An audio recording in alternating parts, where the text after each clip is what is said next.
यदि आप लॉ पढ़ना चाहते हैं तो कहीं और क्यों जाना। हमारे ऐप को डाउनलोड करें और लॉ पढ़ें।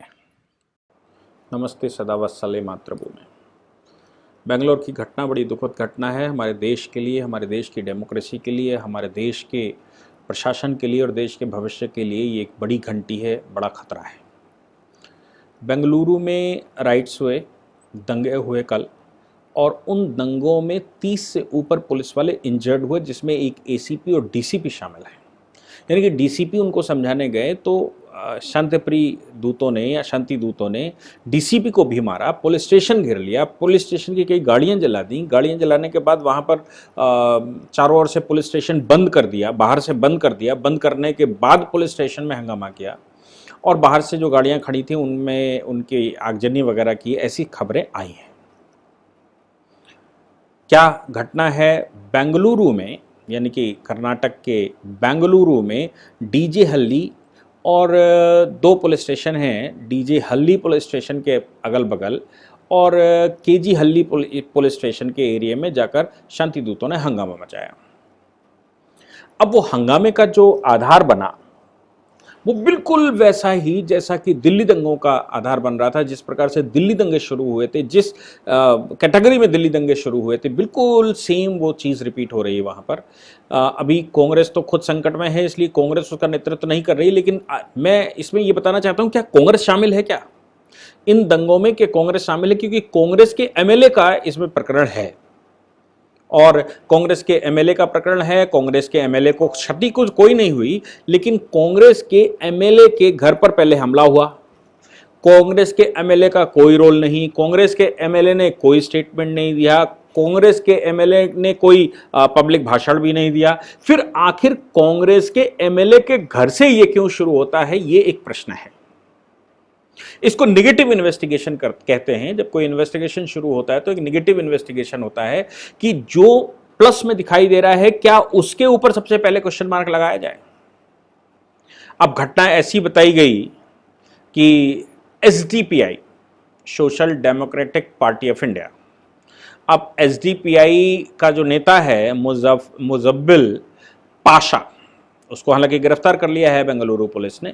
मुजफ्फिल पाशा से ये बात शुरू होती है और हुआ क्या, ट्वीट चले, बाकायदा ट्वीट वो रिकवर हो गए हैं, सीसीटीवी कैमरे की रिकॉर्डिंग्स आ गई हैं, जिनमें कुछ पैसे देते इन लोगों को जो दंगा फैला रहे थे या जिन्होंने दंगा फैलाया या जिन्होंने दंगा किया, उनको पैसे देते हुए भी सीसीटीवी फुटेज में आया है कि उनको पहले पैसे दिए। यानी कि पहले एक पूरा प्लान, ये ऐसा नहीं था कि कोई स्टेटमेंट आ गया मोहम्मद के खिलाफ और मोहम्मद के विषय में किसी ने कुछ कह दिया और अचानक लोग भड़क गए, उनको बिल्कुल अंदर से आग लग गई और आग लग गई तो बाहर निकले और आगजनी कर दी, ऐसा नहीं।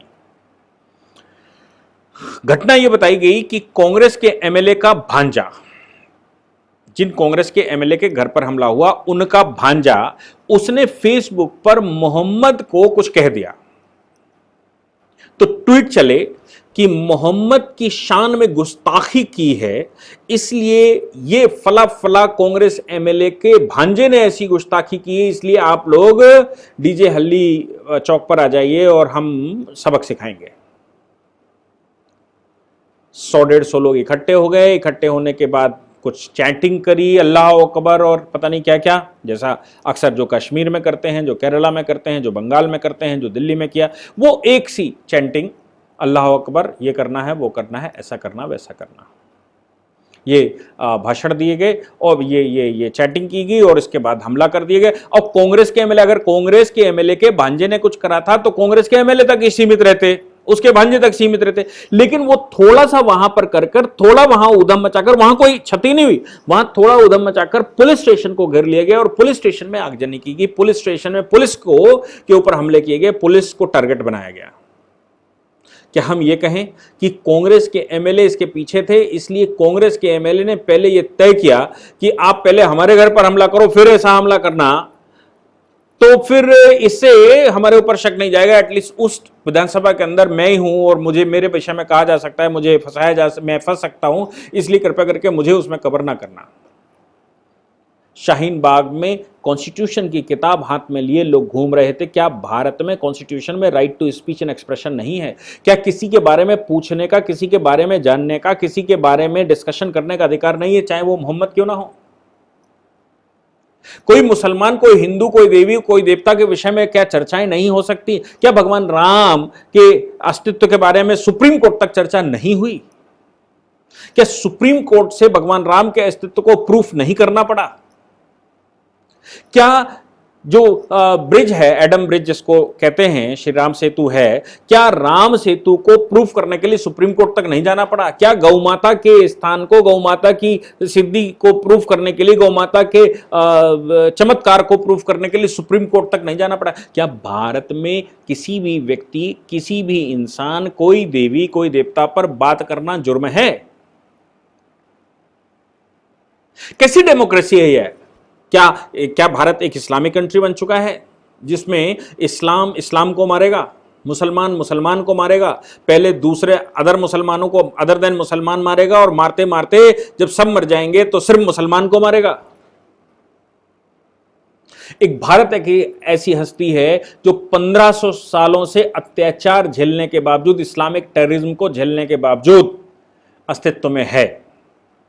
उसका कारण हमारी आपकी शक्ति है, हमें लड़ने की क्षमता है, हम मुकाबला करने की स्थिति में रहते हैं, और हम सहिष्णु हैं, हम डेमोक्रेटिक हैं। अब जिस समय लोगों ने कहा, शाहीन बाग का प्रोटेस्ट हुआ, संविधान पर ऐसा हो गया, क्या आज वो लोग ऐसी बात करेंगे कि इन लोगों ने संविधान हाथ में लेकर ऐसे कैसे कर दिया? अगर कोई पोस्ट किसी ने की थी, किसी देवता के खिलाफ पोस्ट हुई थी, क्या उस पोस्ट का कोई लीगल प्रोसीजर नहीं है? क्या उसको लेकर एक एफआईआर होनी चाहिए, उस गिरफ्तारी होनी चाहिए, उस पर इन्वेस्टिगेशन होना चाहिए, उस पर मुकदमा चलना चाहिए, जो सजा हो उसको देनी चाहिए?